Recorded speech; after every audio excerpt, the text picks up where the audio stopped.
With that, let's get started. Like I said, tonight we have Elena Volkona. Is that good, Elena? Over. Yeah. No, okay, sorry. And this is our final night for this week. This gets us over 70 photojournalists who've documented the events in Ukraine, and we're thrilled to have Elena tonight. We thank our sponsors, which is Pro Photo Daily, Epson, Photo Shelter, and American Photography. With that, I give you my friend Elena. So you share your screen, give us a little bit of background, and off we go. And thank you very much for doing this. Let's see. We've done this once before, so. Yes, there we go. And then I go to presenter view. Good. We still see your grid. We don't see the full screen yet. I see my full screen. Let's try again. There you go. Okay. All right. Hi, everybody. My name is Elena Volkova. Frank, I would like to thank you and Projections for having me. This is an honor. Thank you, everybody who came and going to listen to my talk. I really appreciate it. It was really interesting to look at the list of photographers who've been doing amazing work documenting this war. And I'm just going to set the tone. I'm not going to pretend to be, one of the photojournalists who are doing an important work. My work is quite different. I come from more of a fine art, long-term sort of documentary background. And I'll talk about that. But I really appreciate to be invited among this group of photographers bringing importance to this conflict. So I'm going to talk about my project titled The Me Before the War No Longer Exists, Ukrainian Portrait. And this is a quote from one of the women I photographed. And to set the tone for this project, I will share some of my photos from the childhood. So this is a photo of me in fourth grade. I'm up there in the front, in the top row. I'm sharing this photo because I wanted to set the context of how I'm thinking about my work. And this is a photo, as you can see, young pioneers, and we're all kind of like photographed in with stern faces. This is about 1985, maybe something like that, 86. And I wanted to include this photo because I consider myself a generation that lived with the echoes of World War II. It's kind of a strange to think about it this way, but oops. Okay, so how do I advance to the next slide? Okay. So that's me on the left. And we lived with this photo. I'm so sorry. I feel like I'm not advancing to the next slide. Okay, so this is my father. My father was a World War II veteran. And throughout the media, the movies, everywhere, we heard about the stories of the war. And every child my age had a grandfather who fought in the war. And in my case, I had the father. And you can see picture on the left, he's wearing his like victory medal. And that was a very interesting experience because as a child, we always were afraid that the war is going to happen in our generation. And I feel like it's quite a different experience to grow up like this from children who did not grow up in a European or Eastern European country, or for example American children. And this has kind of shaped how I think about my childhood trauma and what it means to be like living in post-Soviet society. And this photo right here included. I immigrated from Ukraine in 1994. After the collapse of Soviet Union, it was a very dangerous place to live. Right next to me, that's my brother who was murdered in the 90s. and there was just no law or order. Nobody could do anything about it. His murder was never investigated. And sort of when I'm thinking about my experience as a Ukrainian immigrant, it's quite different from people I meet today. Even I have close relatives who live in Ukraine, um, and they live in a different country than from what I remember. So this photo is also really, these photos are interesting. My father was an amateur photographer, so all of these photos we probably printed together in our little Soviet bathroom darkroom. And that's how I got my first introduction to the magic of photography. So I'm going to share the portraits that I've been making. These are portraits of Ukrainian displaced women and children that I had access to. So when the war in Ukraine started, and you know, I just learned how much it impacts my family and impacts me personally. I wanted to do something that I felt was useful and I felt was interesting. So, wet plate collodion photography is the process that I practice. So, I wrote a few grants and I was very fortunate to receive a couple of um, local grants. I live in Baltimore, Maryland. So, there's this amazing arts organizations that support artists through grants. And I traveled to Germany. um, I brought my wet plate collodion darkroom and I connected with communities of Ukrainians and kind of traveled around a little bit and created these portraits. So this is Svetlana and Tikhon. They live in Augsburg, and most of the women people you will see in my portraits are women because men have stayed behind to fight the war. And I just want to say that I acknowledge that the people who could leave the country had the means and maybe had the privileges. And I had to grapple with how I think about um, this specific group of people and bringing attention to them. And I don't want to make a judgment on how people escape or how people survive. So I was very grateful that I had access to this community whose lives are quite complex. And just set out to create portraits with them. And wait, Elena, can you speak to how they felt without you, like you say, without you judging? How were they feeling?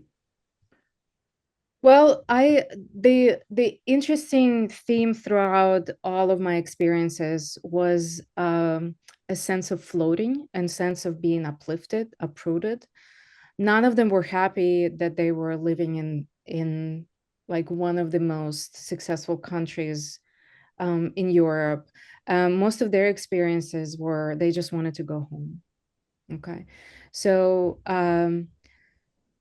and just throughout all of my encounters with these people, um, I learned that their feelings about being privileged to be somewhere else were complex.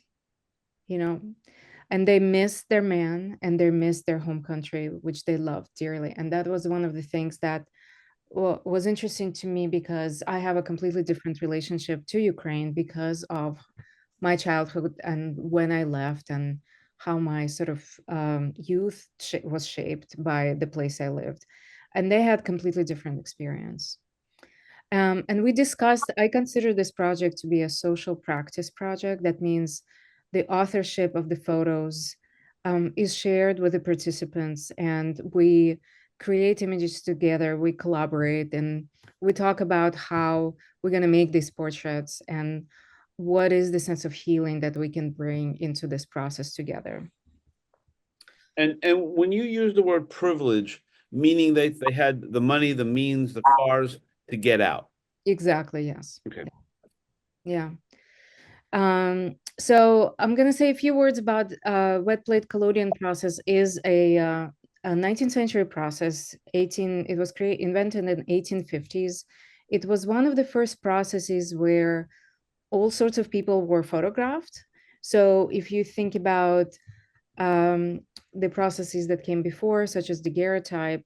It was very expensive to produce, so only kind of like privileged, wealthy folks could afford it. So when collodion became available, this is the first time that you can see poor people, workers, um, working class and children and women and soldiers. The major 18th century wars were documented using wet plate collodion. And I use this process because it's a very slow process. It takes about 15-20 minutes for each photo to be taken, but it requires pouring of chemicals and sensitizing the plate in wet silver nitrate. And then the plate needs to be exposed and developed on the spot. So here's me in Stuttgart with my little portable darkroom that I made out of a pelican case and some light tight fabric.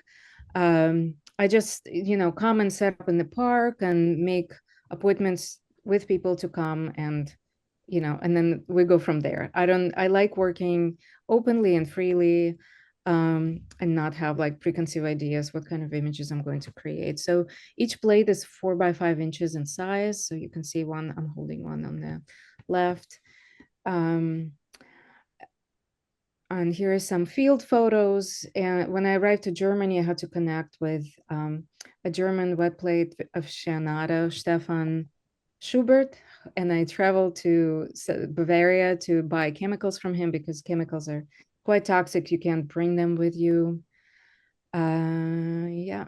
And this is one of the first portraits we created. It was portrait of Elena. It was in Stuttgart. Elena is a young um, refugee from Zaporizhia, and she was very helpful, assisted me on the shoots, Can helped me. can you share a little bit of your conversations with that you had with these folks? Of course, yeah. So um, I usually start with how they would like to see themselves in these portraits. And sometimes people say, I don't know. So I say, well, let's start with kind of like a wider angle, kind of like a portrait that's farther away. Do you have a favorite side of the face that you'd like to, feature, or is there anything else? And then I see what they say, and usually people have something to say to guide me.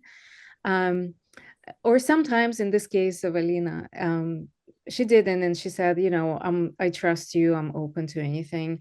And this is like the scariest moment, then then it's kind of on you how you're going to make this work.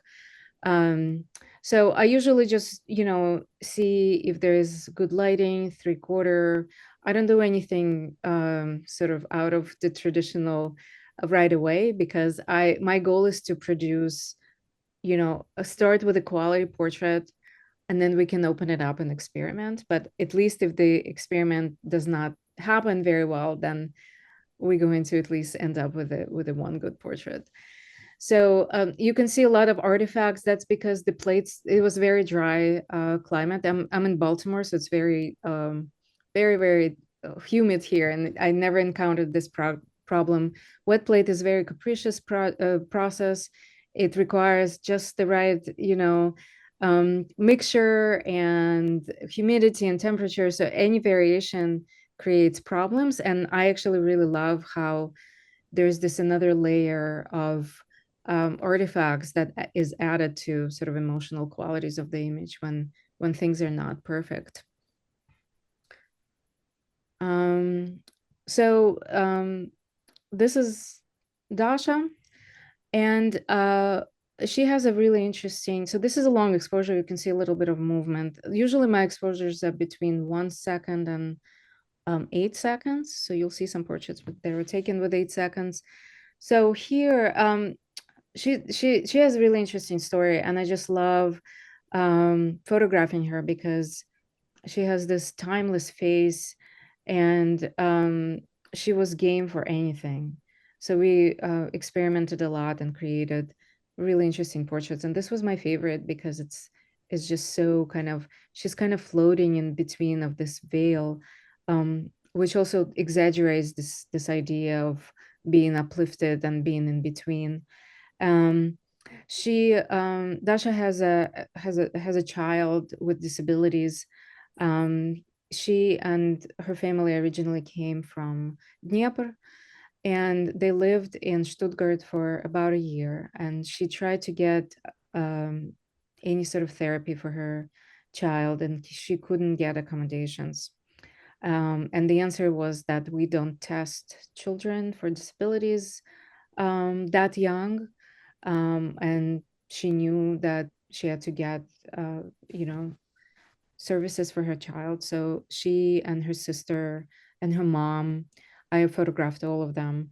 They ended up going back to Dnieper. So they would rather be in the war zone at home and getting services for their child, rather than being in, this like sort of sheltered uh, place and having everything and not having access to what they consider important. And how did people come to know where you were to come to be photographed? Yeah, so I kind of had to see where I had connections. So I have my childhood friend who lives in Stuttgart. And so some of our childhood friends who were living in Ukraine came to Stuttgart um, because of her. And then they met other people, other Ukrainians in language immersion classes. So it was word of mouth mostly. And I had a lot of difficulties connecting with people. In Berlin, I had a connection that I was hoping will get me um, connected to like a group of people who live in this specific housing. um, and then at the last moment they said, we don't want to do it, we don't want to be photographed. And it's almost like people live in these moments where they feel completely paralyzed. Mm. They have access to the best museums for free, their children can go to school, it's a beautiful place, and they just sit there unable to move.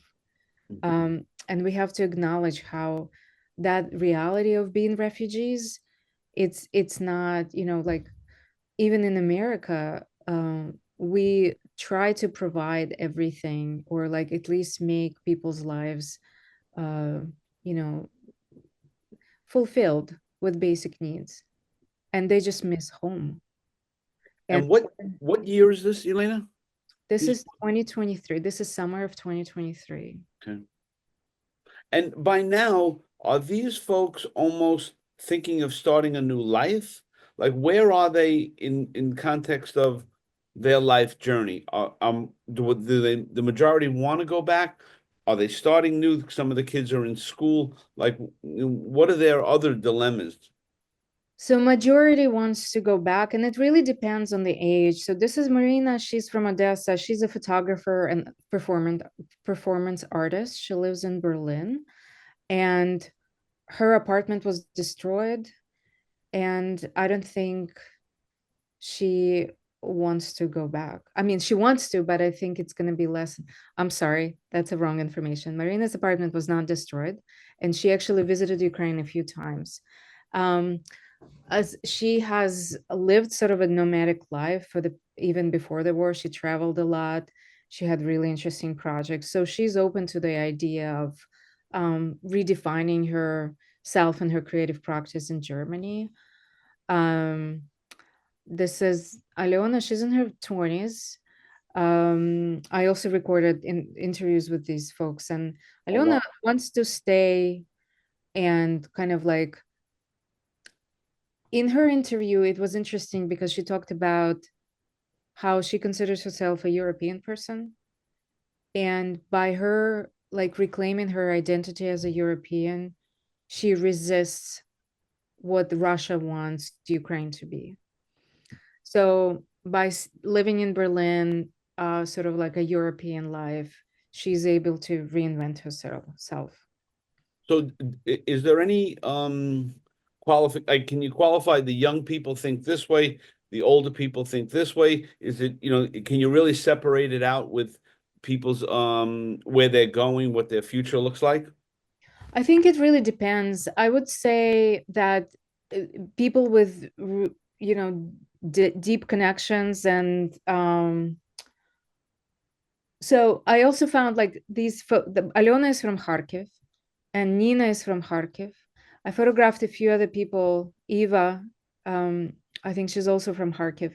So Kharkiv has been completely bombed, and everybody lost their housings. Um, and a lot of artists lost their livelihoods. So it wasn't just the place of work or the house, they lost everything. So they cannot imagine going back and starting from scratch because there's no economy, right? So I found that if people are, for example, from Kiev, it would be easier to say, oh, I'm just going to go back and just try to live a normal life. But if people are from Donetsk, then there's nothing, Go there's back. no sort of livelihood for them to tap into. So circumstances to a large degree decide what you're going to do. Exactly. Yeah. And it doesn't mean that, they miss Ukraine tremendously, and they're open to the idea of that if things get better, they may eventually come back. But it's not, um, it's almost like they are unable to think that way right now. I tell you, it's interesting, these portraits with the wet plate, they really become almost period pieces in that, if you look at this 20 years from now, 50 years from now, we're not going to know if it's World War II or now, right? It's you've sort of put them in this place of a refugee of a consequence of war. It's interesting to look from my perspective, the way I see them. Mhm. I wonder if other people think that too. Mm. I think it's important for me to have them be open and have them be sort of in a way timeless. Yeah. And some of them are sort of more timeless than others. And I think this one particular, I feel there's a lot of motion in the body. So this almost could be Victorian, or like Yeah. early 20th century. Um, so Because you could put that side by side with the shots of you and your dad and your brother. yeah. Mhm. And I really enjoy the artifacts that so I connected with artists in Germany who do wet plate, and I had a little sort of like show and tell session with Max, who's a local butt plate person in Berlin, and he said to me, "Let me see you do a plate," and and he was just instructing me how I'm doing this wrong and how I'm doing that wrong, and he yelled at me. He's like, "You're not washing your carriers, and I was like, but I'm gonna lose all the magic that comes with." So, well, you see these artifacts. This is my niece Nastya, who traveled to Berlin from Kiev and to just spend some time with me while I was making this project. And the artifacts you see, it's almost like fire. This comes from silver spilling into the plate. These are, traditionally considered bad plates and not usable. And I just pray that things don't end up on the face. And I really enjoy sort of the veiling, the mystery that it adds to how we experience the image. Yeah, and Lena, can you share with us where you're going emotionally doing a project like this and this journey of photographing these folks? Yeah, so emotionally, things have changed for me quite a bit. So I started with I'm gonna just go and create portraits that are serious. I wanted people to be taken seriously, right? And then people started asking me, uh, well, can you take a photo of me looking happy and smiling? And I don't want to be sad. And can we, find a way for me to look my best? And then I realized that this is a healing moment, like portraiture could be healing. And people want these women, they lost their sense of identity in a way, and they want to reclaim it through photography. And that took a completely different direction for me. So I'm going to go through just a few family photos, photos of, and this is my niece Nastya with Polina, her daughter. And children, they don't sit still. I think this was a 3-second exposure, and I just I just love that the facial features came out, because there was a lot of photographs when it was a complete blur. So, This so when someone's giving you direction, right? You're not giving the direction; they're giving you it. And like Jamie says, these are each image is one of a kind. How do you digest? Photograph me happy. Is that something that's easy for you, or that's difficult? It gets away from where you want to go. Like, how do you figure that out? Creatively. Yeah, so I usually go with where the person wants me to go first, and we create photos that they feel happy with.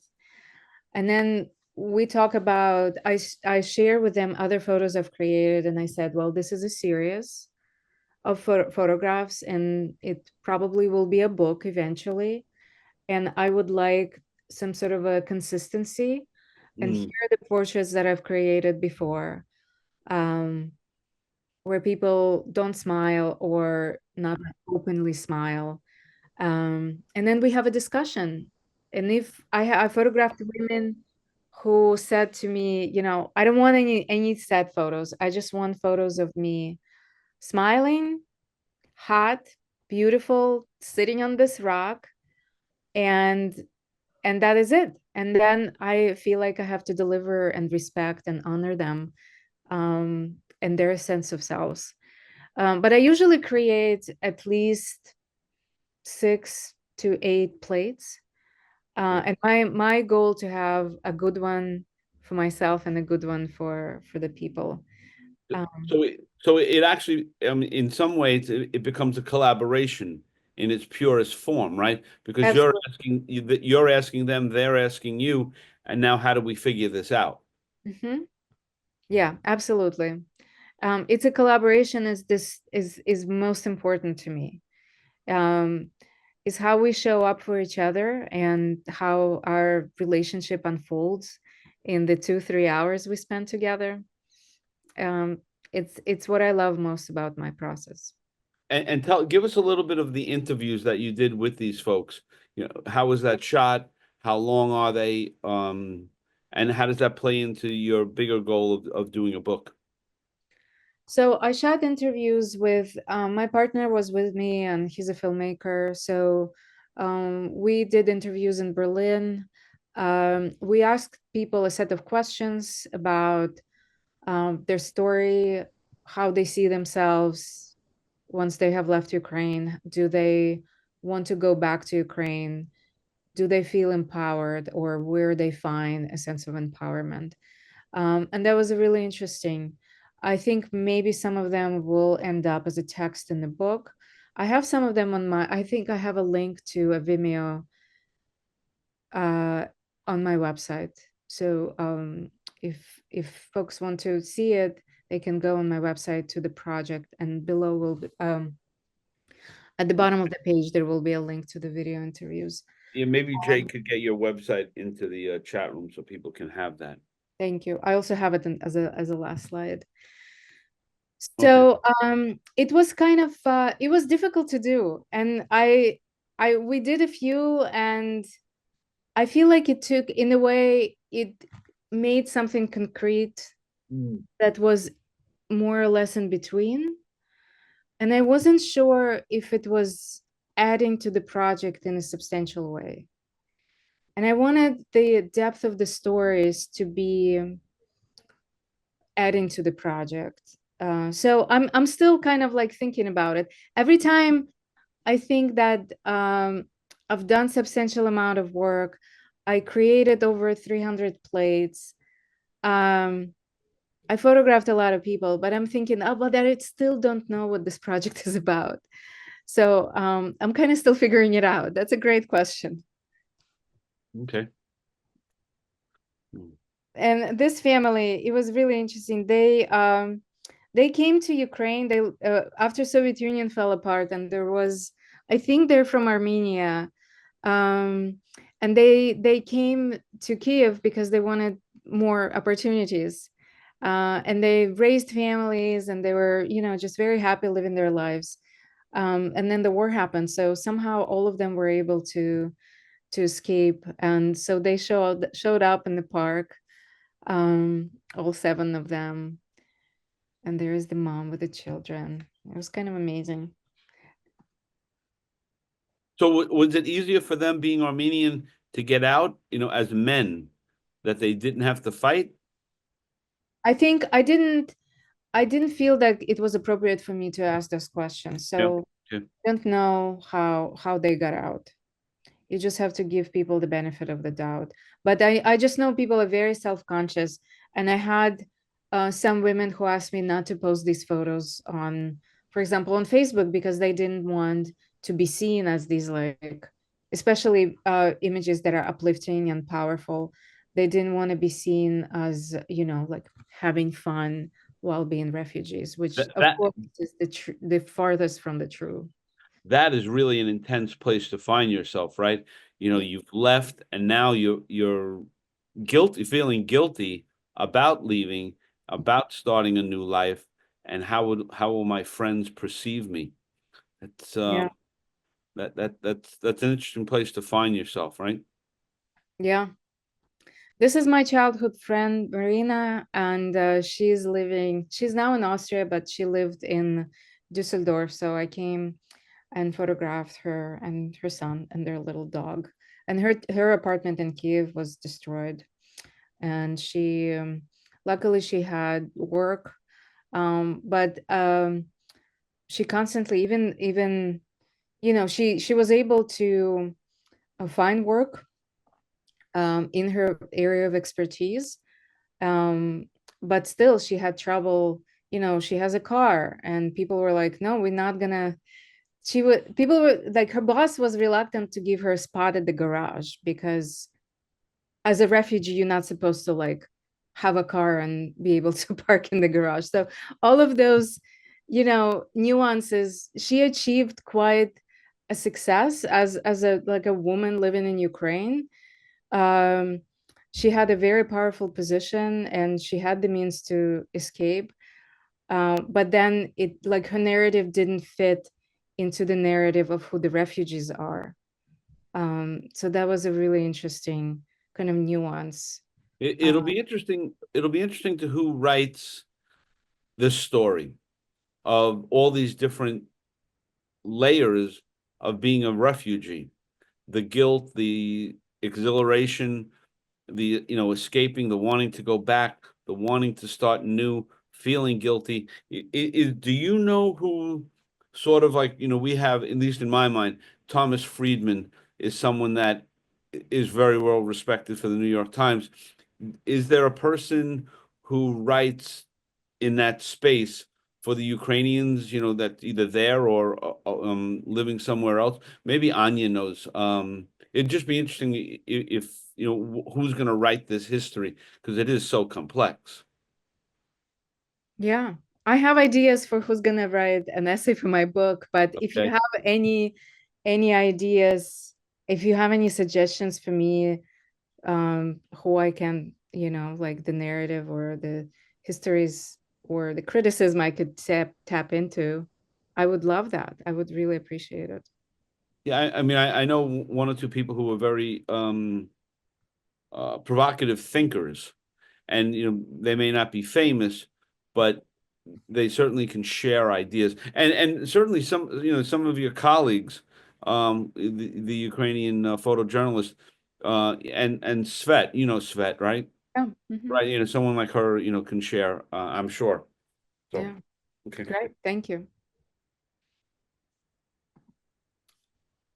So I'm just gonna go through. I'm looking at the time, so I'm gonna go through.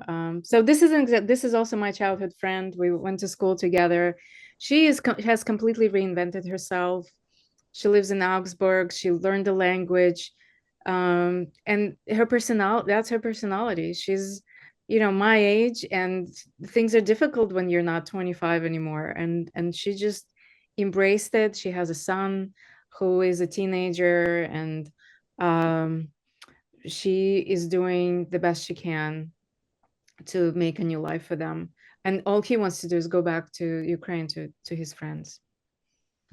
Um, So I'm gonna share a few images where I kind of like went along with these women's desires to be presented in a specific way. And as I mentioned, I still don't know where this project is going and how all these portraits are shaping together. I'm working this summer and creating portraits here in the United States on the East Coast. So please spread the word if you know anybody who would be interested in being a part of this project. I would love to photograph them the way they see themselves. Um, so this woman is a photographer herself. She is from Kharkiv. Her name is Valeria. She lost her studio. She lost her apartment, and she lives in Berlin. And I think she, with the money the government was giving her, she was renting a photo studio because her art was more important to her. And then she was just living on someone's couch for a couple of years. So she just recently reached out to me and said that she has her own apartment after 2 years of living, in between places. So, and I have tremendous respect for her, and she has an amazing creative practice, and that's her life. Can you say, is there any common denominator with all these people that you've met? They're Ukrainian, and most of them are women. I think that everybody's story is so different and complex. Yeah. I just think that, okay, so maybe perhaps in most cases, but not in all cases, is this incredible spirit that drives you. I think that's what it is. And Julia is one of the great examples. Um, she moved to Germany uh, with her children, and she lost her husband who stayed behind. And she, uh, you know, she they lived a wonderful life in Eastern Ukraine. They had everything they wanted. They were, sort of like, they didn't need anything. She didn't have to work.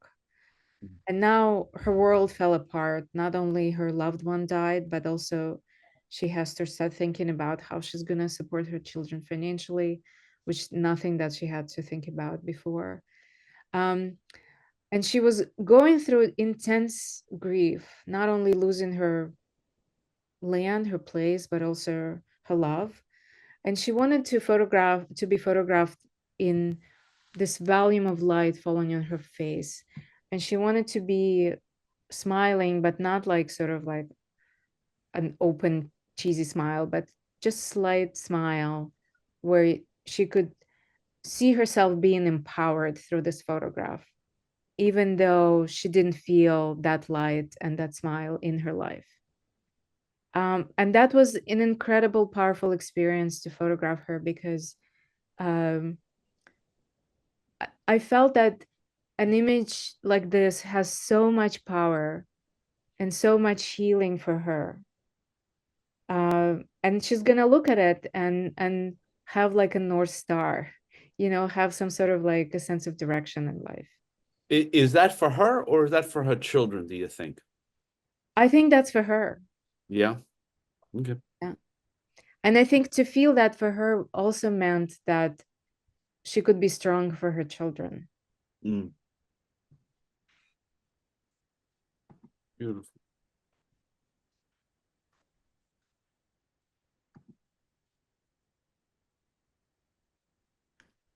So sometimes I had an exhibition, and some people commented like, "Oh, look at all these beautiful women," and they had no idea what the exhibition was about. And sometimes images could be read for face value, Yeah. but I'm hoping that there is enough like emotional charge in these that people will want to read into them more. And somebody asked me this question, like, how do you feel about, you know, sometimes it's just a photo of, a beautiful woman in a landscape. And I think that's okay, that it's enough. Um, so this woman wanted me to photograph her wrapped in a white sheet. And she wanted to be sort of among this like empty landscape. She said that that's emotionally, that's how I feel. So we did that. Um, Mm. this is Diana. She's a young teenager. She was a model in Ukraine. So she came dressed with these beautiful Ukrainian garments. And the sun was setting. So I thought, well, wet plate collodion is not really known for like a great medium for backlighting, but I was trying to experiment and see how can I break the norms of sort of traditional portraiture. And I'm just gonna show a few installation shots. This is pretty much it. So I scanned the plates, and I did this exhibit that I have right now in Baltimore. Um, I made images printed on silk. These pieces are about 40 by 50 inches. And you seeing two layers of silk. One is a little more solid and one is more transparent. The one in front of you is organza. And I juxtaposed two images kind of like one in front of another.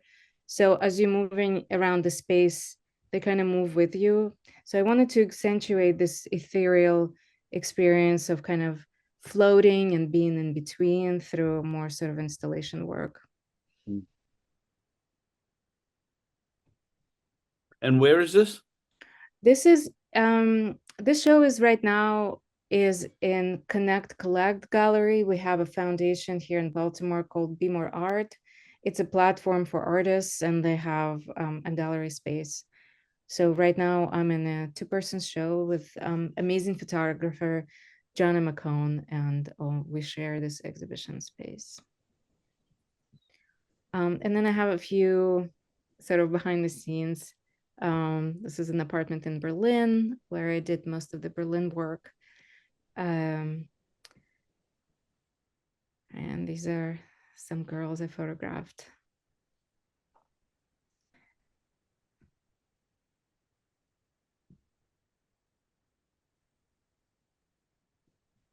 Okay, and here's my Instagram, my website, my email. If anybody feels compelled, please send me an email and I'll put you on my listserv. And I'm gonna stop sharing. Does anybody have questions? Yeah, if anyone has any questions, comments, you should check out the chat room. There's some nice comments in there. Amazing, thank you. Mm. Um, so how far along do you feel that you are with the project? So I know that I'm going to continue throughout this summer. I'd like to. The book is probably going to come out in like sort of fall 2026. Okay. I And you have a publisher and all of have a that? publisher. Yes, I have a Great. publisher. Um, I do need to find, the photo book publishing is a very complex medium. So I'm applying for some grants. I'm probably gonna do a Kickstarter um, and look for sponsors and all that good stuff.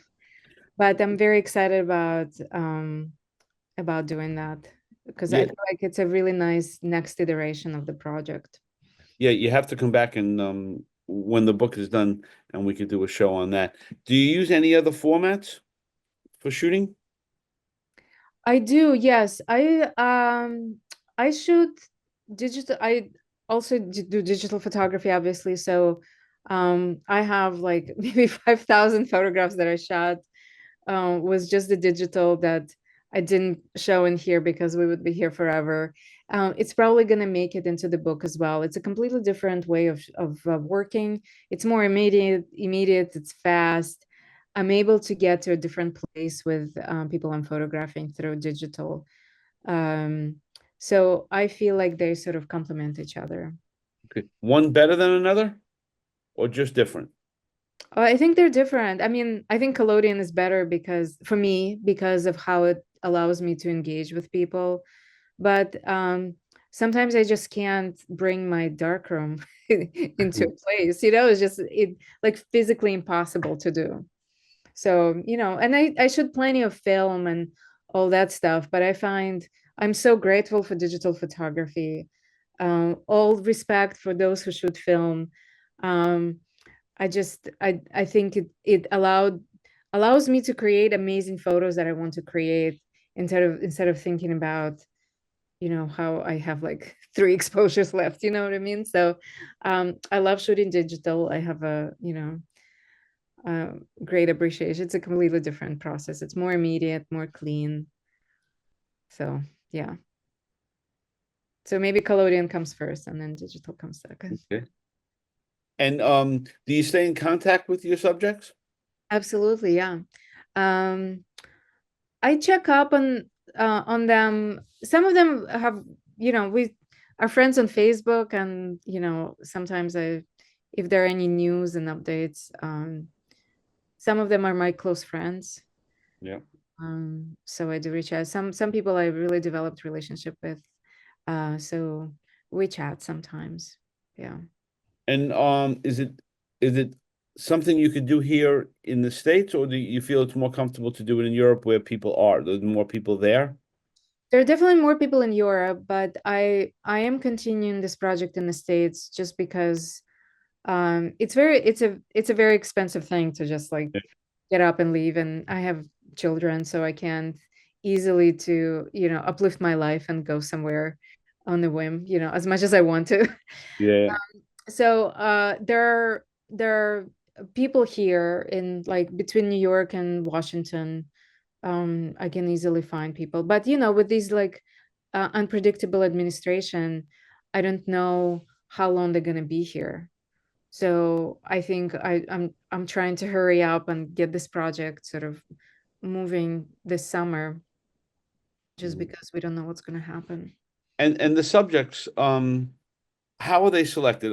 Obviously you had very many strikingly beautiful subjects. Is there a process that you go through on who you select? How does that work for you? Who I select for like a portfolio? Who, who you're going to photograph. Oh, everybody. If people are interested, I'll photograph them. I don't select people based on looks or, Right.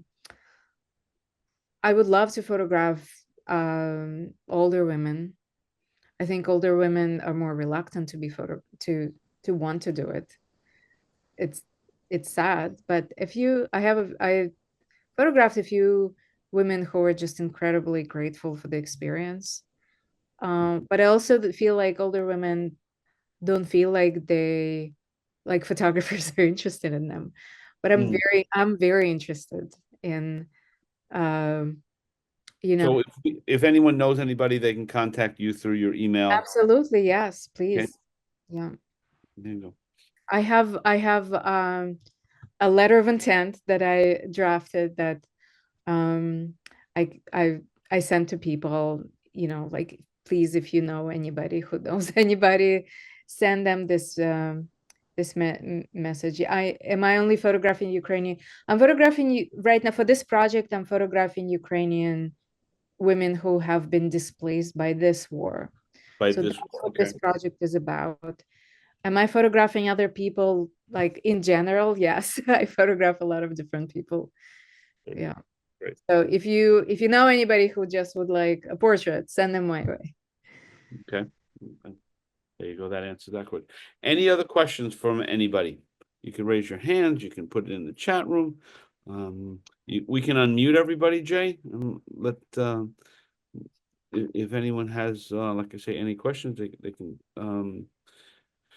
can just jump right in. And if not, I thank you very, very much for doing this. I know these things aren't easy, and I know everybody's busy and on and on and on. So, thank you very much for doing this. And like I say, when the book is ready and we could help you sell some. does your book have so Pat has a question. Do you have a title for your book? I've heard you say several times, and then the war came. So tell us the name of the book or the name of the project once again. So the name of the project is The Me Before the War No Longer Exists, Ukrainian Portraits. And that's a direct quote from an interview of a woman we photographed. And we thought that that sort of really summarizes, the sentiment. Okay. Great. Great. Um, let's see. Yeah. Jamie loved the film format.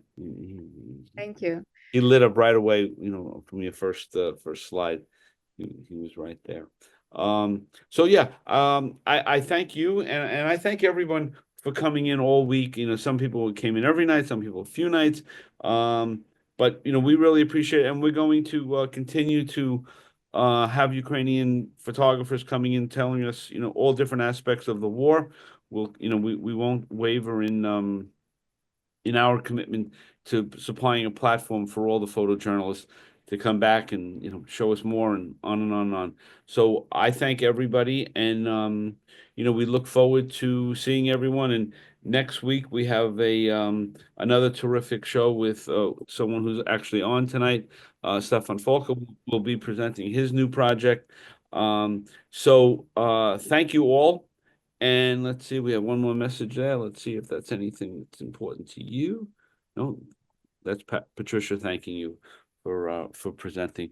And thank you, Patricia. And you're a new face, and it's great to see you.